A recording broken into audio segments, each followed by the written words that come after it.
So where do we get money wrong? Where do we get it wrong? I mean, you gave us some hints before, but I'll just ask the question again. So that's how simple it is. Where do we get it wrong? The simple answer is you get it wrong because your parents got it wrong and they gave it to you. They got it wrong because their parents got it wrong and they gave it to them, right?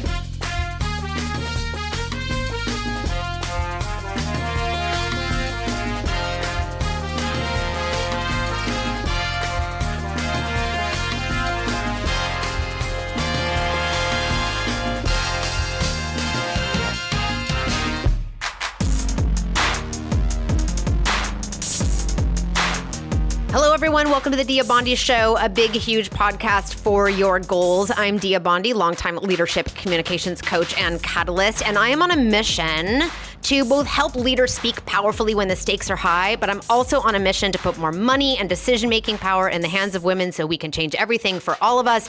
And this podcast is a part of that mission. This place is the place where you can learn to ask for more and get it, resource your dreams so you can reach your goals super fast right now. So today we're going to have a little bit of money talk. We're going to talk money, shame, and the right to build wealth with Hilary Hendershott. But first, say hey to baby A. Hey, Dia. How's it going? I like the new intro. Oh, was it new? I don't know. I'm kind of just rolling in it today a little bit. Yeah, there was a lot of new stuff in there. It was good, bold. Oh, good. Well, that's what I'm known for. That's what people think of when they think of Dia Bondi. I don't know if that's true. Yeah, or loud. That too. That. Yeah. They're interchangeable often. Yeah. Well, fortunately for you, listener, I don't have to be so loud. You have access to your volume button. That's right. And you also have access to me, the producer, who mixes your volume down a lot. It's so true. You're so good at it. You bring everything in line, don't you? Like what is the phrase? Fix it in post. You can just fix it in post. Fix it in post. That's what we do. What's happening for you today? I don't know, recording this episode and then I don't know what. That's not bad. You only have one thing to do today. That's sort of amazing. I have 1,700 meetings and this one just got slated right in the middle, but it's kind of my most fun one today. It's not a meeting. I get it. It's a podcast recording, but it is the one I've been looking forward to all week. I mean, for one, I love seeing and hearing you here, but also like the conversation with Hilary Hendershott is going to be good. That's what I expect anyway. And if it's not, guess what you'll do? I'll cut it down. Fix it in post. Yeah, exactly. So, what else? Yeah, what's going on with you today? Well, wow, I don't know. I do know we have a lot of goals in the business right now. We're going to be launching some stuff. Let's see. Is it September? It's the first week of September right now. We're going to be launching some stuff in the next couple of weeks. Yeah. Although by the time this episode... it'll be long out yes. by the time this comes out in like December or something. Exactly. It'll come out in December. But so things will have been launched. So you can always go to diabondi.com to see whatever has been launched because it will be likely right there. But yeah, today I'm just doing a lot of creative lifts. I have some writing to do. I have some actions to take. I have some exercises to do. Oof, I got in the garage and did a workout today that just about turned me inside out. So yeah, it's one of those sort of productive days where you're just handling the business. Nice. I had a couple of those the last 2 days, but today all I have is this. That's nice for you. That's nice. Yeah. So what do we have today? Well, before we get to Hilary, we have a voicemail from a listener that I wanted to play. Cool. Hey, Dia. I listened to your episode, Negotiating and What About Backlash today, and I actually sobbed a few times, remembering all the times I've been actually punished for advocating for myself and thinking about what a massive impact that has had on my psyche and on the trajectory of my life. Anyway, I just wanted to tell you, I love your podcast.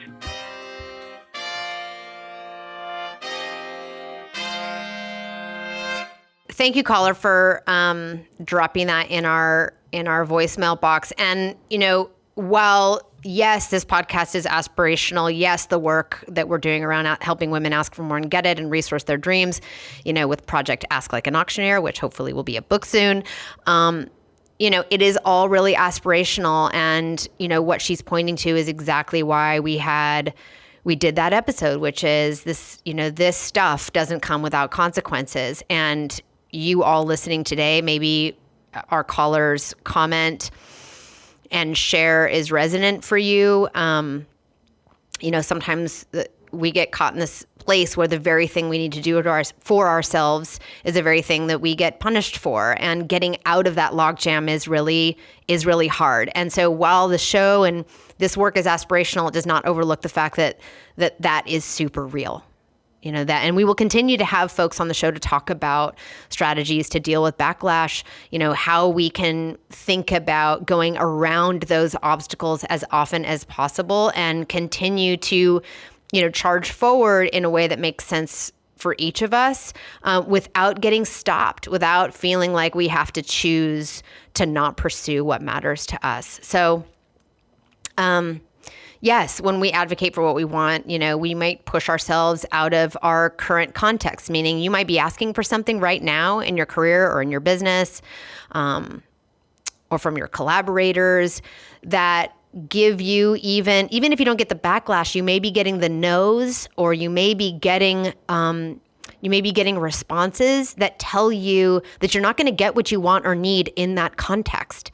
And that the choice you have in front of you is to let yourself in this moment get pushed out of that context into the next context where you can make traction on the thing that matters to you and your goal. Because, sometimes not getting what we want, when I think about ask for more and get it, it might be that you ask for more in that moment and you don't get it in that moment. But that moment is telling you it's time to move to a new context where you can get it. So, all of this stuff has impact. And there is, even in our conversation with Lindsay Gordon around, career alignment, we talked a little bit about sort of the loss and sadness with coming to the recognition that what we're doing right now doesn't fit us anymore. That who we're collaborating with right now doesn't fit us anymore. That who we're working for right now doesn't fit us anymore. Maybe the goals and dreams we had for ourselves 5 years ago don't fit us anymore. And that moving on is a way to move beyond something where you're getting the backlash that isn't making your dream, isn't helping you resource your dream. So, caller, thank you for taking time to share your little story with us and help other women and folks understand that and see and feel that they may not be alone. So if you're listening to the show right now and you have a story about how you might be advocating for yourself, questions you have about how to do it, asks that you are making in your life and career right now that can change everything, you can call us on the show and ask the question or share your story. Help other women and underrepresented folks who might be listening to this show feel less alone in their pursuit to resource their dreams. And we would, not just Baby A and I, be grateful to hear from you, but all of the folks who listen to the show get value from your story. And you can do that by calling the number that Baby A is going to share with us right now. That number is 341-333-2997. And in addition to calling us, you can also rate and review and subscribe on whatever your favorite podcast platform is. And you can share us with your friends, and that will help the podcast grow and reach more people. So today, as you mentioned before, we have a great guest, Hilary Hendershott. She is super great. And so Hilary Hendershott is somebody I met. I don't actually know how we met virtually, I think through maybe I just listened to her podcast, which I'll mention in just a second. But she was the first, I was saying earlier before we started recording that we have the first people who fill in the blank around Project Ask Like an Auctioneer. And she was the first podcast, we had Kat Gordon, who was the first person I pitched to bring sort of a micro version of the keynote to an audience to see if it, fit an event venue. We had Myra Benjamin on the show, who was the first internal leader at an organization that I explored what Project Ask Like an Auctioneer might do to fit into that context to help women inside of organizations ask for more and get it. And Hilary Hendershott was the first person I ever reached out to bring the ideas inside of Project Ask Like an Auctioneer onto a podcast. And I think I sent her a note, and literally she got back to me in like 2.5 minutes.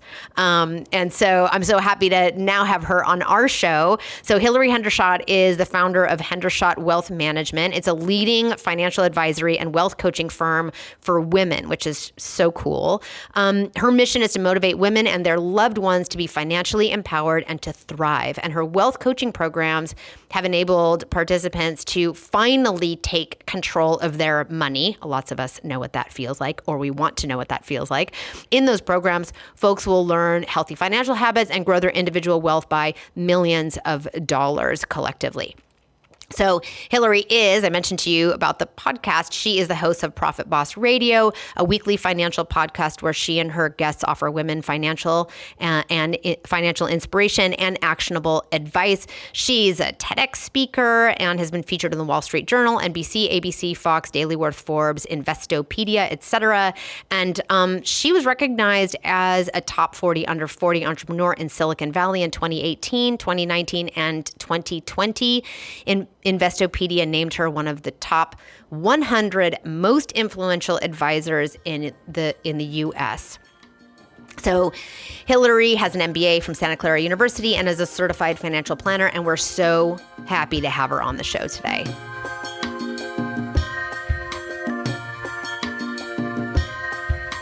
Hilary, hello.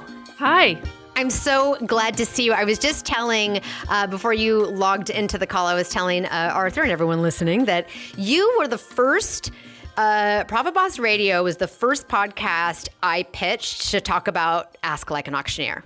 I had gone around the world. Right? Yeah, I was like, so let me do this thing in corporate and did it at corporate to see if there was appetite there. Like, is this relevant there? And I did it at a conference, and I was like, I wonder if podcasters would be interested in talking about this. And so you were the first person I reached out to, and I think literally you got back to me in 2.5 minutes with just the phrase, let's do it.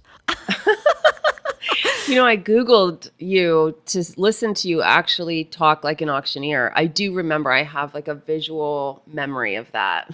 So funny. So funny. So I'm so happy to have you here today. And, you know, I'm calling this episode Money, Shame, and the Right to Build Wealth, because this stuff is complicated. That's deep. Yeah. It's in some ways really simple, I think, and in other cases it's complex, right? And I know that you are, in your practice, I understand you are really a big champion of and talk a lot about mindset and neuroplasticity around how we think about, you know, money and wealth and all the stuff attached to it. Am I wrong? Yeah. Given the title you selected for the interview, I have a really important question. Is this a curse on your show or not curse on the show? You can curse all you fucking want. Let's do it. What had you ask that question about? What had the title prompt that question? Well, money has a very logistical, practical, this is how you handle it side. And then money has a very deep, cultural, gender-based, emotional morass that lots of times when I speak publicly, I don't actually curse on my own podcast. I don't know. I heard that it makes it hard to get listed on iTunes. I don't know. I should research that because I use fuck often in my life.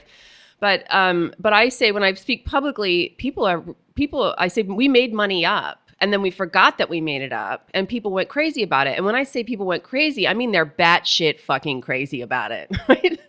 And so that was your episode title. Like, let's talk about how bat shit we are.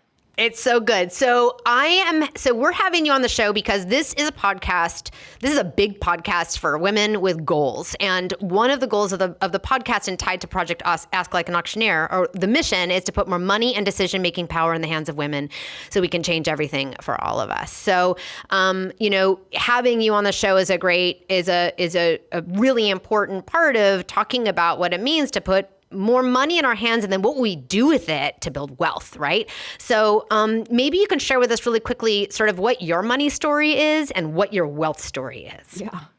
Yeah. So I got started in the field of financial planning in the year 1999. So I have a degree in economics. I used to tutor the math portion of the SAT. I tell you that I have an MBA at this point. I tell you this stuff because I do have a head for numbers. And a few years into my career, I had to be really honest with myself because I found myself advising multi-millionaire investors during the day what they should do with their stock market portfolios, and coming home at night to a stack of bills that I wouldn't open because I could not pay them. I was a massive overspender. I was far more interested in convincing you that I was already wealthy than doing the things that it would take to be wealthy. So I had the emblems of wealth confused with the reality of wealth, and I was playing a very financially destructive game. And it came to a head. There was a moment I pulled my leased BMW into the gas station to get a tank of gas, and I tried all 3 of my credit cards. At that point, they were all maxed out, and my bank account was empty. Okay, so I literally had to walk home from the gas station. I've had people pull me aside after speaking gigs and say, "Did that moment really happen, or did you just like make that up for the storytelling power of it?" And I said, "No, it really freaking happened." And, I make a long story short, I lost a condo, tanked my FICO, gave back the BMW. I spent every penny in my retirement accounts chasing good money after bad. And I said to myself on that walk home from the gas station, what the hell have you done, Hilary? How is it that your intentions were so good and your outcomes or your results are so bad? And I said, I don't care what I have to do. I was in my early 30s or 29, 31, something like that. And I said, I can see clearly what the rest of my life will be filled with if I continue to behave this way. It's obvious: financial emergencies, embarrassment, not being able to pay the bill, getting kicked out of my condo, right? Like, these are not things I want to have constitute my life. So I said, I'm going to figure this out. I don't care. I don't care what I have to do. I don't care what I have to reverse, or I don't care how embarrassed I am. I'm going to figure it out. So I became a student of neuropsychology. I looked around me and I said, I got lots of smart friends. Some of them are getting wealthy. So what's the difference between me and them? It's not intentions. It's not intelligence. It's got to be psychology, because what's behind your behavior? It's your psychology. So neuropsychology it sort of overlaps with this field of money psychology, or financial mindset study, right? And I started attending talks and reading every book I could get my hand on, and I figured out where the hole in my financial bucket was. And it was this coding that I got when I was a kid. My mom was a decent earner. She was a great saver, which means we were on a strict budget, and she's like, does without. It was like we did without a lot of stuff, and it didn't work for me. And I made up that there's never enough money. And then everything I did in my life was to prove that there's never enough money. So I got out of college during the height of the dot-com boom. I was making 6 figures as a recruiter in Silicon Valley, one of those future dot-bomb companies. And so I'd make $100,000 and I would spend $120,000, right? Because money burned a hole in my pocket, because I had to keep proving that there's never enough money. And so these super dysfunctional behaviors persisted until I figured out the solution to all of that. By the way, there's never enough money is one of what I call, it's a script, a money script. I call it a money operating system. I trademarked that term. Dia, you shared with me your money operating system. You typed it to me a few days ago. You could share it if you want to. But there's like a density of money operating systems that are very common, very popular. There's never enough money. You have to work hard for money. Money is the root of all evil, or like there's something wrong with rich people, right? If I'm good or if I'm virtuous, the universe will like just provide, or sometimes it's daddy will provide, right? So you've heard, money doesn't grow on trees. These kinds of statements are superstitions about money. And so I started teaching about what I had learned as I was climbing my way out. Now, fast forward many years, I'm in my mid-40s. I have a 7 or 8 figure net worth. I run $1 million a year business. So I've unwound the messes I've made in the past, and I'm now teaching about what I've learned, because there was this moment the universe said to me, Hilary, what you figured out, people need to know. So that's what I'm doing. So you started the conversation by saying this, your show is about putting women in the decision-making seat and putting more money in their bank accounts. And that's my life. I've given my career to that. Awesome. Super awesome. It's so great. So I wrote, in preparation for this conversation, I wrote out a bunch of questions. And of course, I did write down what my money story is. I was hoping that we could do some live coaching on the call. And of course, I want to jump right to that, but I want to back up first. I'm going to cool my jets just a little bit. And, and just ask, and this seems like a really simple and direct question, but like, what is money? Yeah. So money actually is a conversation. A lot of people will say money is energy. Money is something that human beings made up. So you could say it's a conversation, you could say it's energy, it's the same thing, but literally it's a conversation. As human beings, conversation is what separates us from the animal kingdom, right? So we made it up.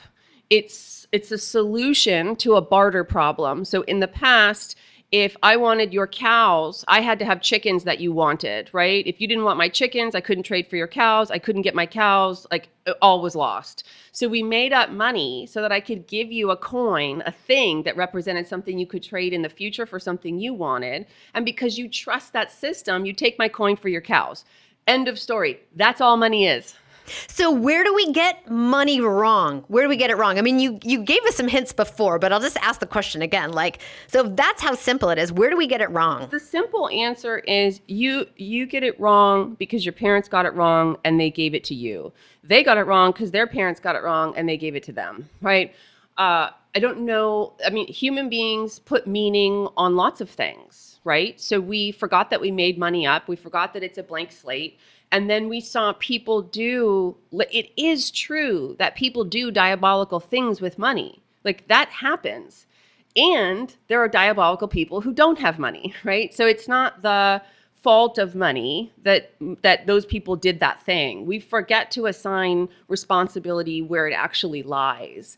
And we've infused money with a whole bunch of meanings and superstitions that it doesn't actually have. I want to jump in here and say I love this. So one of the things that I teach in Ask Like an Auctioneer is to actually separate your worth from your money. We hear right now so much in our culture, get paid what you're worth. And this might be controversial, listeners. I don't know. I might be making you mad right now. Get paid what you're worth, know your worth. And I have found in my 20 years of communications coaching that when, helping, women leaders in a lot of cases looking for resources for their projects, for lots of things, not just asking for a raise or just raising their consulting rates or like not just dollar and cents tied to like direct pay, but that it's very easy when we think about asking for what we're worth, or we tie what we get to our inherent worth, that we automatically want to make our asks smaller, because if I don't get what I ask for, it means I might not be worth it. So I, all day long, actually want to raise the stakes of asking for money, the thing you need to resource your dream, raise the stakes enough that you stand up for it, but lower the stakes enough to understand that what you ask for and what you get is not necessarily a direct relationship to what you're worth. Now do you see what I'm saying here? It's like, oh yeah, I want everyone to ask for more, but I want them to, because if we tie our worthiness up too much in this transactional thing you're just describing to us, we end up sabotaging our courage. So first of all, I see the asking game, I just said it, more like a game at this point, but I do know what you're talking about. And my response to that is use the conversation, charge what you're worth, if that empowers you. But the truth is, A, you don't have a worth, and B, you're not selling yourself, okay? You're selling like a thing that you promised to do for a couple hours, right? And so I had a chemistry teacher. I laugh about this, but I had a chemistry teacher. This was 25 years ago or whatever in community college chemistry class. And she said, if you were to break your human body down into vials and like the actual chemical makeup of your body, you're worth about $7 in the chemistry store. So like with inflation, that's probably like $15. You're probably worth like $15. Sorry. Like that's it. The rest, that's so the good. rest at the chemistry store. Where is our local chemistry store? Have you been to the chemistry store this week? Only the chemistry teachers. So good. I think it's wholesale. Yeah, exactly. You can get it on Amazon. Yeah. Okay, cool. So I love this. And yeah, I love this distinction that only use, ask for what you're worth, get paid what you're worth when it's courage making and useful to you. But when it starts to tie things up too tightly, that it makes it harder to ask for more, because if you don't get it, we read too much. We place meaning on that so hard. Then if it becomes less useful, then what is the other perspective we can take? I teach that in Ask Like an Auctioneer. We'll do another episode on it. Now, when we talk about you made a shift in your story. Like, when I hear your story, your path to your relationship with money and your path to wealth, you made a decision, which I think is core to your money blueprint framework. Yeah, which we'll talk about in a little bit. Wow, that just came out of nowhere. I've been listening, Hilary. I've been listening like to you. You read some stuff. I don't know how that happened. I just came from nowhere, but it did come from somewhere, actually. I have been in your sphere. So when we start to get money right, what's that like? In the beginning, unless for some reason you start making $500,000 a year, there's no way around that it feels like tightening your belt. When you make a sea change in your financial life, you go from bringing in the same amount and spending more to bringing in that same amount and spending less so that you can save some or use it to pay off debt. And so it hurts. It's like going on a diet. As much as you want to call it a food plan, it's a diet, right? And those small daily actions compound on one another because you learn to be someone who asks for more, who gets raises or raises your prices. You learn to bring more money into your life. You learn to command money with your speaking, right? And so it's a skill. And I think, there was a time in my business when I would have worked with anyone who could fog a mirror, as they say. And now things are very different, right? Just because I've compounded skill on skill on skill. I know I've sold valuable skill sets. I know it's valuable. My time becomes more valuable. I start to charge more. It's like this virtuous circle. I hope I answered your question. Yeah. I mean, so I hear in that, like, it feels constricting. And I'm sure you've observed in your clients that moment where they've made the decision and then they have to do that maybe that moment where it feels a little constricting. And then I also heard the word command. So is that freedom? Is that control? Is there relief in that? It's pride and confidence. Beautiful. It's pride and confidence. Even in the restrictive stage? No, it can feel uncertain then because for the most part, you're going around doing what your body urges you to do. So your subconscious mind was urging me to spend. If you and I went out to drinks, you would have loved me. I'd have bought your dinner, your drinks, and I would have paid for it on a credit card that was maxed out, right? That was what I wanted to do. So I had to learn how to not do that. That's not comfortable. Interesting. Right? Yeah. And I bring this up because maybe some folks who are listening right now are on the precipice of that first decision, are like right at that point where they're deciding to change something. And to this is all very aspirational, but also the reality of what it feels like is both, what did you say, pride and control? What confidence. Did you say? Pride and confidence. Pride and confidence, but also maybe some restriction and discomfort simultaneously. So that when we start to make changes in our behaviors that set up a new money life and a new wealth life, that the experience of doing that isn't, thrown away in this narrative. Right. And there may be people in your life who are very disappointed that you're changing your financial habits, if you know what I mean. Ooh, yes. Maybe your money is flowing to someone or someone's, and it's inappropriate given what you have and what you want and what you're doing. And or to your point a second ago, maybe you were the one at the table that always threw down, right. And now you're not that one anymore. Right.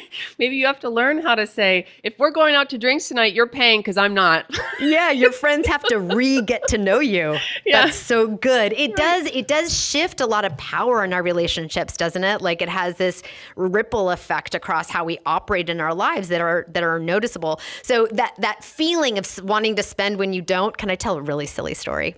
Do it. When I was, after my first kiddo was born, I have a 14-year-old son and an 11-year-old daughter. I actually don't know if I've told this story on the show before, but we had just purchased our house in the East Bay here in the Bay Area, and it was the absolute maximum we could afford. And I up until having a kiddo, I was traveling all over the world on somebody else's nickel doing, training and coaching and facilitating workshops. And so I got to travel the world not paying for it. Like I was fairly financially, conservative, but always had a little extra money because of it to like buy the extra, buy the nicer bottle of wine or whatever it was. And we had just gone into this big financial commitment. And because I was traveling all the time and just had a baby, I I was stay-at-home momming because I was like, I don't know how I'm going to continue this career and have I didn't have a picture in my mind of how to still get to be a globetrotter and have a kiddo and me, so I just took that year and a half. I was just at home and we had $0 extra dollars. And I craved that thing you're talking about. You go spend the thing. So I used to go to Target with my son and walk around the store and shop. I like this pillow. I like this coffee maker. Look at these socks. They're so soft. I think I know what you're going to say. And then I'd fill up the cart and then I'd leave it in the aisle and go get in my car and drive home. That's so awesome. What it did for me was it let me, well, for one, it was entertainment. For two, it let me have that adrenaline oh, this pillow is so me. This, this mascara is so me. I got to do all the things that shopping does for you. And then there was a moment where I realized I don't have to buy all this stuff. And I could spend an hour and a half at Target and walk away from the cart, walk away from whatever, $300 worth of garbage I didn't need that was fun to shop for. And there was part of me in my heart that felt that confidence and that control and that to be able to walk away from it like I was walking away from a burning building. That's beautiful. That's beautiful. I see that as some kind of massive hack. Interim step. Yeah, but it's I bet you didn't go backwards financially after that, right? That's the beginning of I will not go back. Up with this, I will not put.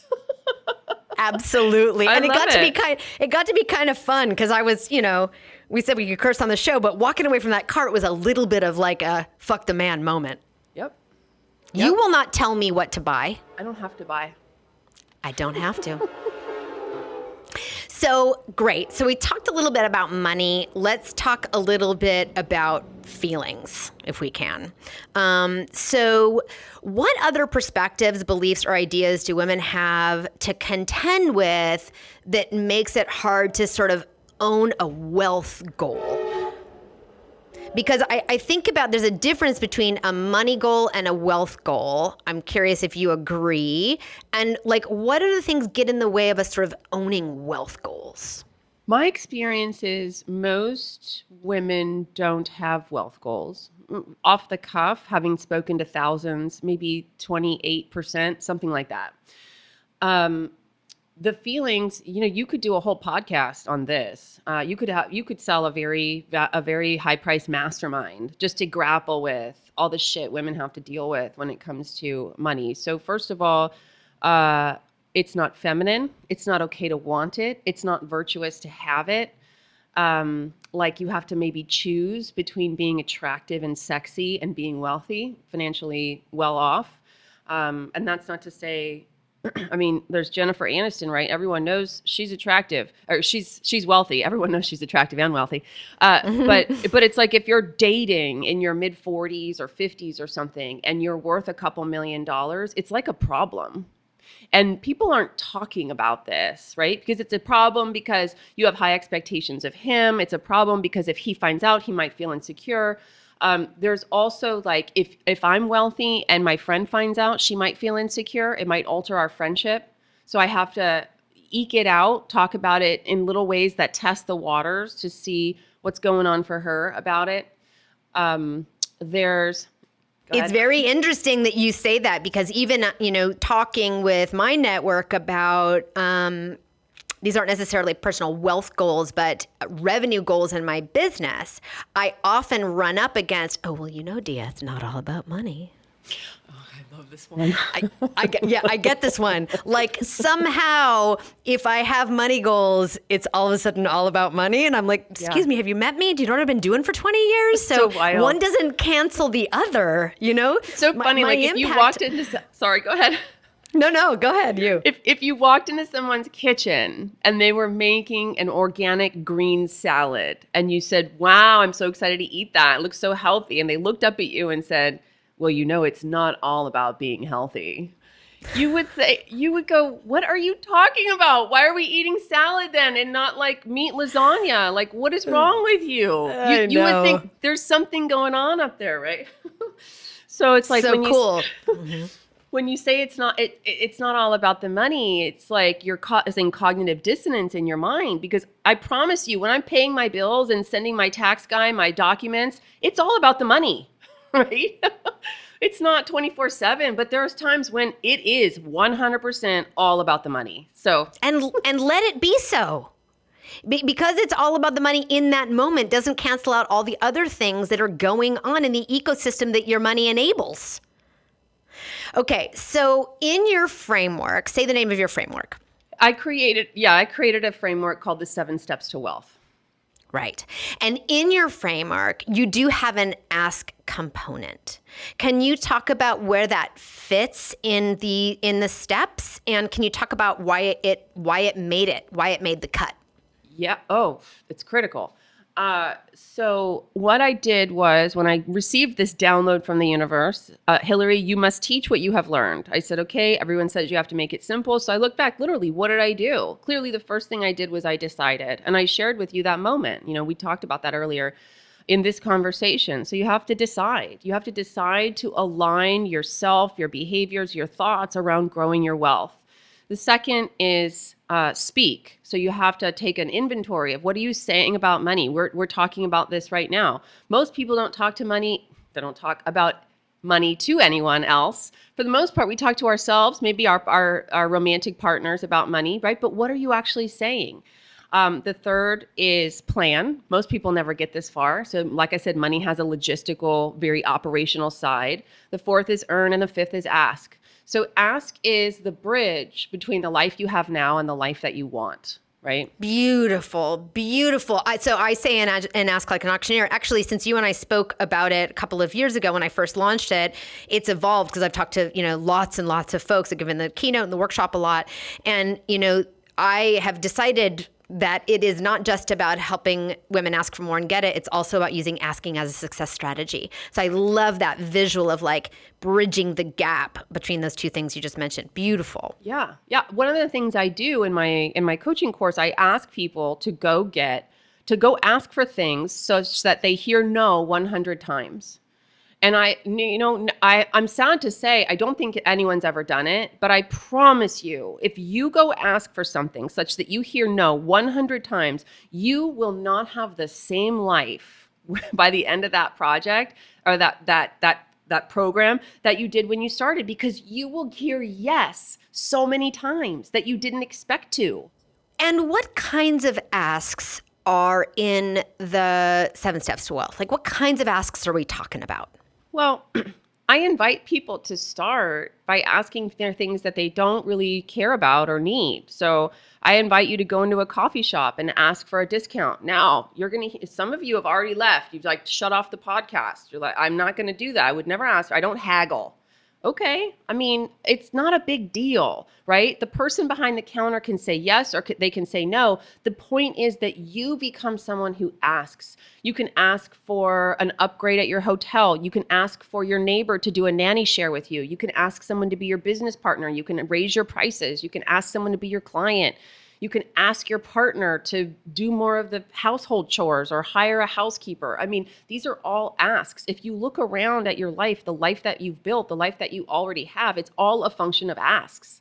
You just maybe don't relate to yourself like an asker, but you are. And sometimes asks don't sound like asks. It doesn't have to sound like, can I have a discount? Sometimes it sounds like, do you want to move in together? Sometimes it sounds like, yeah, I'd like to buy that car, right? You just don't realize that you're creating something, you're bringing something into your life that you didn't have before. And, I'm sure you have much to say on this topic. You're the resident expert on asking.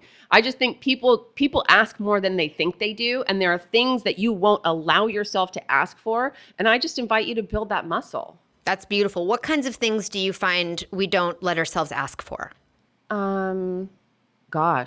I would imagine that's as individual as the human being itself. Let's look specifically at the topic of money. I coached a hairstylist, and she said, I haven't raised my prices for 4 years. And every time, and not only that, but my customers, when they come in, they won't book their next appointment. So my schedule is all over the map. And I have 3 kids, and I hate my life, and I'm not making enough money.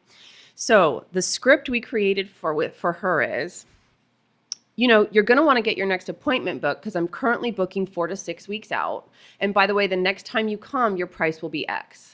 And I made her say it to me like 20 times. I made her say it in the mirror like 150 times. And this might sound elementary to many of you listening to this, right? But the point is, it was the words that then created the schedule she wanted and the rate that she wanted. And she said, she was shocked. She said, so the first time I said it, I was scared out of my mind. And the customer said, okay. And by the 100th time, she said, no one didn't schedule and no one said no to my new rate. I said, you know what that means? I said, you didn't raise it enough. Of course. I mean, that's one of the core tenets in Ask Like an Auctioneer. Unless you get a no, you left money on the table. Right. So what I love about that is that I hear that ask that you're articulating as more of a statement, actually, than an ask. You're going to want to book your appointment now. And when you come next time in 6 to 8 weeks, my rates will be X. So it's almost like, we think of an ask always as a question. It isn't always. Sometimes it's a tell. Worded that way. Yes, it's a tell. It's claiming a thing and then seeing what the outcome is. Right. But unless you're physically forcing someone, it is fundamentally an ask. The person can still say no. In that way, it is almost like we are asking ourselves first and then asking the world. Like asking that of ourselves, will I give myself permission to raise my rate? Will I let myself do this? Will I ask, is this okay with me? I get sometimes in my workshops people asking me the question, I want to ask for X, but what if I'm delusional? What if I'm actually wacky? What if I'm separated from what's a realistic ask or not? And I promise you are. Well, the thing is that my answer to that question is, if you can explain it, you can ask for it. Even if your explanation is as simple as, I'm raising my rates in 2021. Right. Can I have a discount on that cup of coffee? It's my birthday. Just explain it. Done. It doesn't Great matter. Practice. So we talked a little bit about what money is, some of the feels around it. Let's talk about wealth. So what is wealth and how might it be seen as different than money? The root of the word wealth is well-being. So wealth is well-being. And practically speaking, wealth is either investment or business assets that you own that if and when you stop working will pay for your life. Okay? So at some point, you'll lose the ability or willingness to work, whether it's your health or your mind, whatever that is. We now have 10, 20, 30 years of your life to pay for, and you need something that throws off income to pay for your bills. So that's the wealth that I deal with on a daily basis. And you can make it work with a little, and you could also be unhappy with a lot. But to have wealth goals is critical if you ever want to achieve financial freedom, right? If you ever want to stop working. And if you want to be financially healthy. So it's the foundation of financial health. And when we start to think in terms of wealth, not just dollars and cents, but when we start to think in terms of wealth, what changes for us? The focus becomes, is this activity growing my net worth or is it shrinking my net worth? And then you act accordingly. You stop worrying about the details. I promise you the lattes don't matter. I promise you. Unless you're making $40,000 a year. But it's the big decisions in your life that matter. It's the house that you buy. It's how you spend on cars. Travel is the second most expensive thing for most human beings.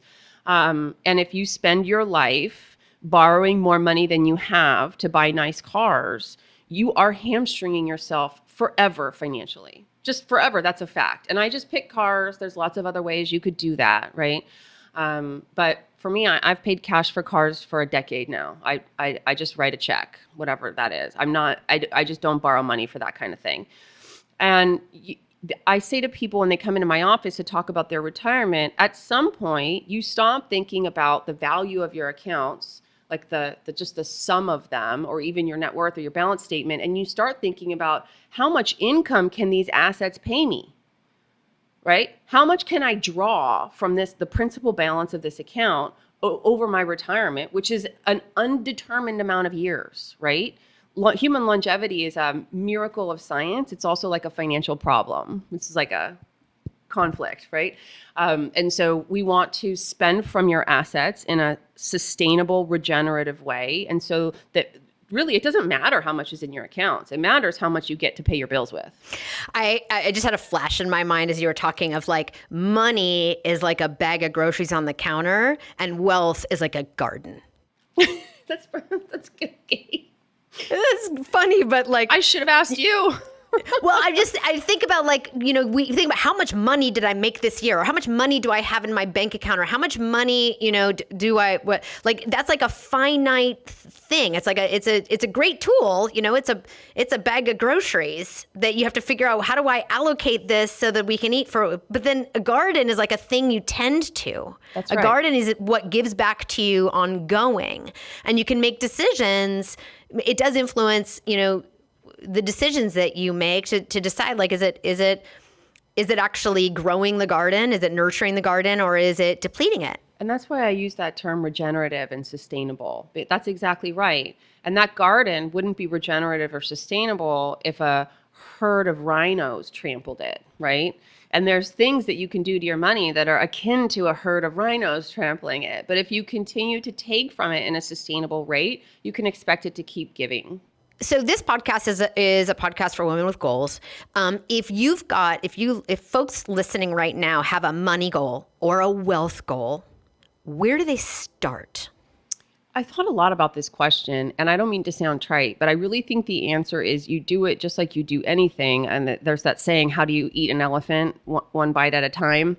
And this wealth game, what I've discovered is that it really is more of a mental game than an operational or logistical game. I promise you you're smart enough. I promise you you're educated enough. I promise you have enough time. I promise you can empower yourself. Right? All of this is possible for you.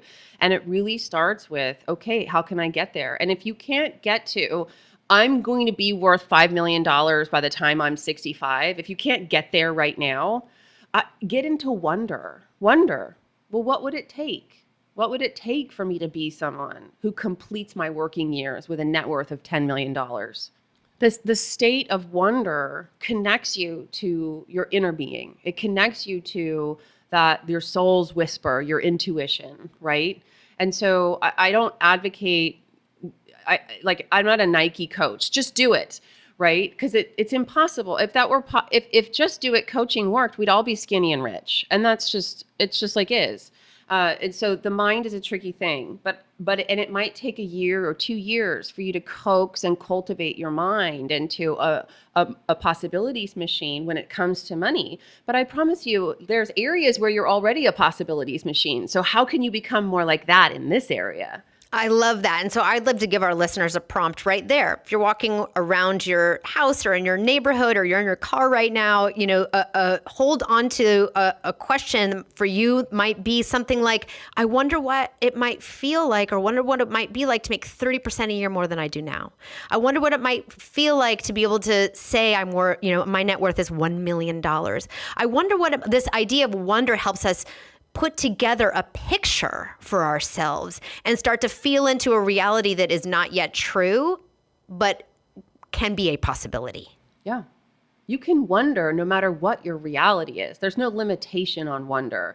And that's the bridge between you're constructed to be the human being you are now, but neuroplasticity is real and you can engage it. You can change your brain about how much you earn, how much you save, and who you are about money. I did it. I teach it. You do too, Dia. And so it really is getting into like, okay, I'm open to that. So if it's far away, if folks who are listening right now just tried to fill up their BMW with a tank of gas and instead had to walk home, if it feels so far away, they've done the wondering, they have a picture and they've named their goal, how do we stay hooked into it to keep us engaged on the journey?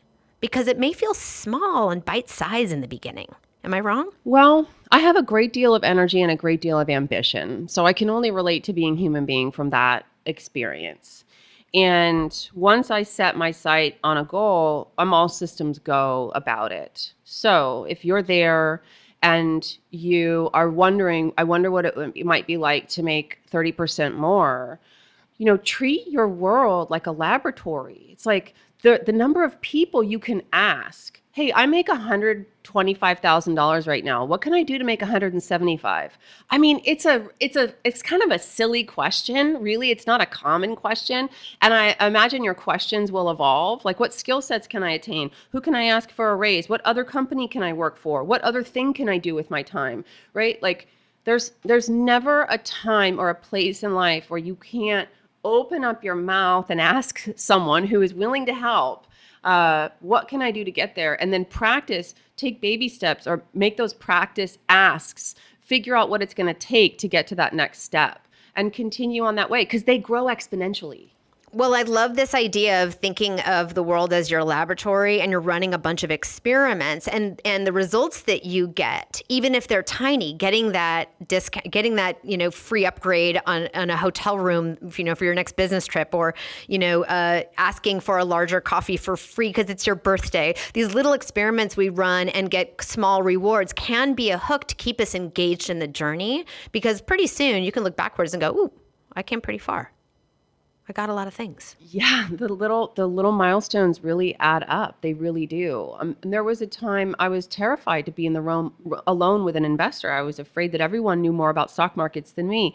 And I spent years just creating my own script library and learning and studying and saying it in the mirror. And now there's no one I have supreme confidence in that area, right? I just took it on like an area that needed to be developed. It's the same as anything else. So you got to step 5 in your framework, which was ask, what's 6 and 7? Invest and protect. Yeah. Protect. What is protect? Say more about protect. So it's 2 things. It's the very practical stuff. It's insurance. I don't sell insurance, but people need insurance, umbrella insurance, renter's insurance, homeowner's insurance, car insurance, life insurance. And then it's also an estate planning, get your estate planning done, your revocable living trust, your wills, things like that. But it's also this really sense of like, I say, don't do dumb shit with your money because we've all met someone who had an empire and lost it all. And in every case, it's because they didn't have one of these 7 steps in place. So they put everything on the table. Once you have something, don't put stuff on the table, on the gambling table, on the roulette table, you know what I'm saying, metaphorically speaking, that you can't afford to lose. It's why I meet people now who have all their entire net worth in one stock. It's all in Amazon. It's all in Tesla. Oh, but Hilary, it's been so good to me. Yes, but you can't afford to lose it. You've got to take the portion you can't afford to lose off the table.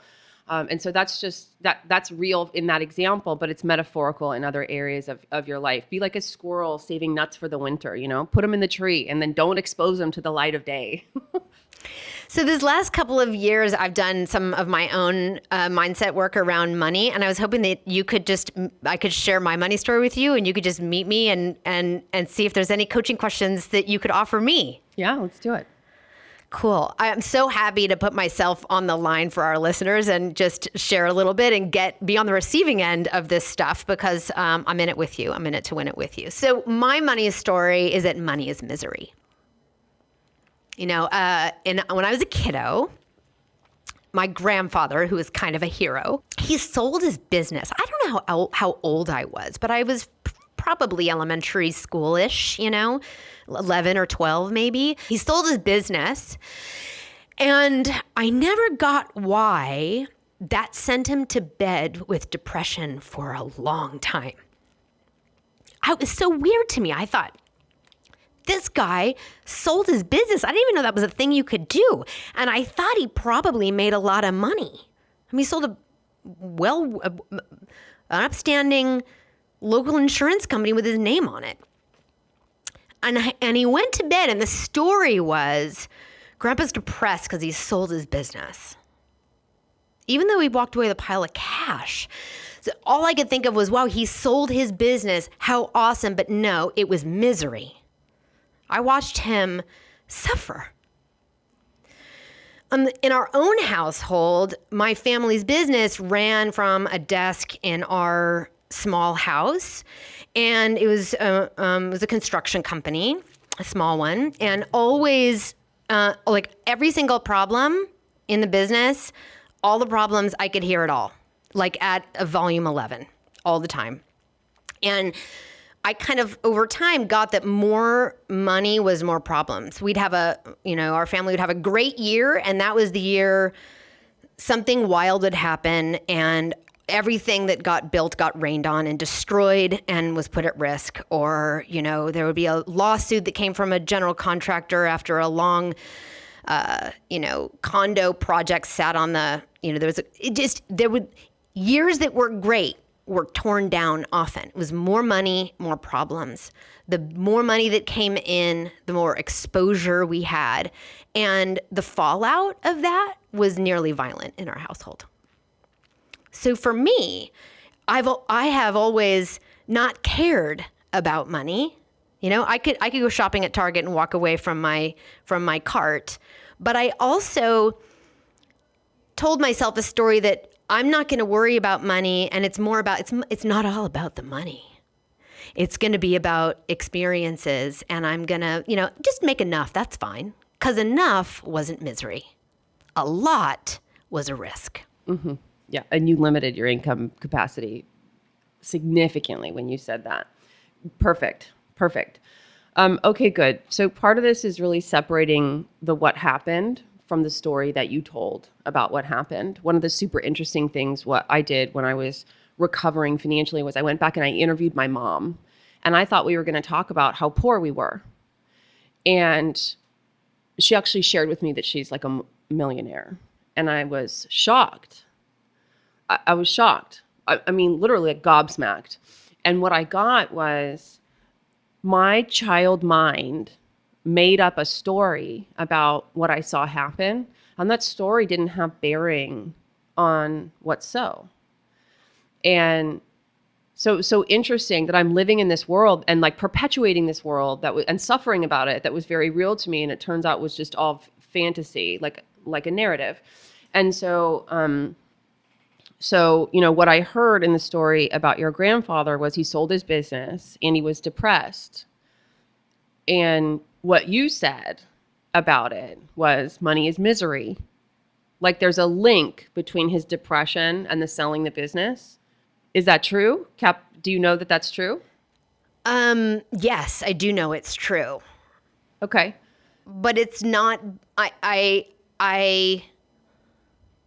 it's not because of, I think I know sort of why, but it was weird to me that the stories I heard the logic that was explained to me about why he was so miserable was actually not associated to money. The price he sold the business to, it was something else. But it was his identity. Yeah, it's a heavy thing. But for me, I was like, yes, but he just sold his, but he just had this windfall. Like, yes, but, and to me, I couldn't equate it just didn't make sense. Yeah. So there's all of that. And then when we come out of childhood, once that story is concrete for us, it's all we can see. It has to perpetuate because it is the narrative, right? And so if you look in your life, what are your behaviors in life with money and with your loved ones that reinforce money as misery? I can't think of any off the top of my head because I've kind of made money not matter until these last couple of years. Yeah. I've just said, are the decisions good enough and safe? And if they're above safe, they're risky. Above safe, not below safe. If they're above safe, like it matters just till it's enough, right? But no more. Right. So you'll find yourself, and those of you listening, this will be powerful for you as well. You'll either find yourself in your own money operating system, or you'll find yourself being completely abjectly opposed to it. You won't go there. You won't be that. If your parent was crazy about money and a workaholic, you're going to be a starving surfer artist, right? Like this kind of a thing. And Dia, that's what you're describing it's just because, I would have been shocked if you said you were miserable in your marriage financially, because you just are so happy. You're just so ebullient, right? You're so, your energy is so positive. So, but it fits. So there's no you lack of freedom to get close to the topic of money or pursue it or think critically about it or make tough decisions about it, right? Because that's all in this ball called misery. Yeah, we've made all of the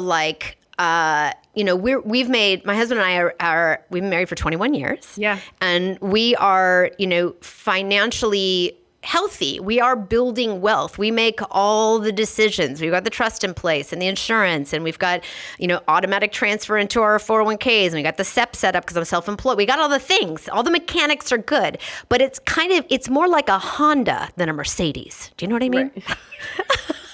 Because I've been like, a Mercedes goes too fast. We can't drive one of those. Risky. Yeah. Yes. Right. So then I take the position, because I've studied neuroplasticity, about how to change your brain is to engage the reality of money at the same time as the mindset of money. So what I would do with you and what you could do is to set the goal for the Mercedes, right? And then start taking the actions that have the Mercedes appear and watch what shows up. And it's in those moments, those forks in the road, that coaching or change or insights or neuroplasticity is possible, right? Because you're going to have massive resistance.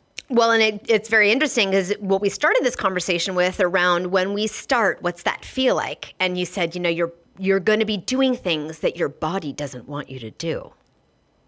And I love that you name that's a little crossroad. So for folks who are listening, and I'm even dry mouth thinking about it, it's thrilling to think about it for myself. And I have been doing some of the work you're mentioning, Hilary, like separating the actions from the feeling in the body and being like, oh, there it is. Let's take it for a walk instead of looking the other way, or instead of making the behaviors that continue to reinforce the status quo, But yeah, noticing that when you bump up against that feeling, it doesn't have to turn into a behavior. Yes, it doesn't have to turn into a behavior or an emotion or a body sensation. And I'm not making your body sensations wrong. Certainly those happen to me as well. It's just that when you get really observant about money's actual nature, there's a place for you on the other side of this. And the only way I know how to engage it is to, again, create an environment where the money is happening in a way that you didn't believe it could, and have you see that the misery doesn't have to be present, where you can look back and say, you know what? There was misery and sadness in my family, and there were events about money that happened, and the two aren't necessarily related at all. A different person with a different history and a different life would have sold his insurance agency and done something different. I don't know what that would. Yeah, not gone to bed for 2 years. Yeah, depression is a deeply seated thing, and there's all kinds of confluential, is that even a word? A confluence of events and life experiences that impact us. It's just that children's minds are very simple, very simple. When we started today, I asked the question, what is money? And in that part of the discussion, you named that we put a lot of meaning on it that isn't, that is from us, not from inherently the thing. Yeah. Well, any meaning you have on money is false. Money doesn't have meaning. Like I said, it's literally just a conversation. It's a barter thing. And so, but that doesn't help us move past strongly held childhood superstitions. The first step is to admit that it's a childish superstition, right? And I felt like I got conked on the forehead when my mom said, "No, I'm not broke. I'm not broke." What do you mean? I was a great saver. That's why I'm not broke. What's wrong with you? Yeah, that's great. And was that you said you were gobsmacked by that? Was that healing for you in some way? It took me a month to even be able to speak it out loud, but it was I really had to grapple with, I made that shit up. Yeah. From nothing. So good. Yeah. So listen, thank you for that. And I will take your offer to me and use it and reflect on it in my own life and my own money story and wealth story as I continue to march toward the goals that I've named and claimed. And I'm, trying to make the decisions and make the asks necessary to move me toward them. So Hilary, where can people find you and what can they do with you? You can find me in your podcast player at Profit Boss Radio. You can find all the things about what I do, which is high net worth, comprehensive wealth management. And I also offer profits coaching for business owners. If your business has at least $50,000 in revenue, we have a year-long transformational program. And that's all at HilaryHendershott.com. Hilary has one L, Hendershott has two T's. Excellent. Hilary, it's been an absolute joy to have you with us today. I know we went over time and there's a reason. Thank you for having me. I really appreciate the opportunity. This podcast is a production of Dia Bondi Communications and is produced and musicified by Arthur Leon Adams III, aka Baby A. You can like, share, rate, and subscribe at Apple Podcasts, Google Podcasts, Spotify, or wherever you get your favorite podcasts. Find us at diabondi.com or follow us on Instagram at The Dia Bondi Show. Want to shoot us a question for the show? Call us at 341-333-2997.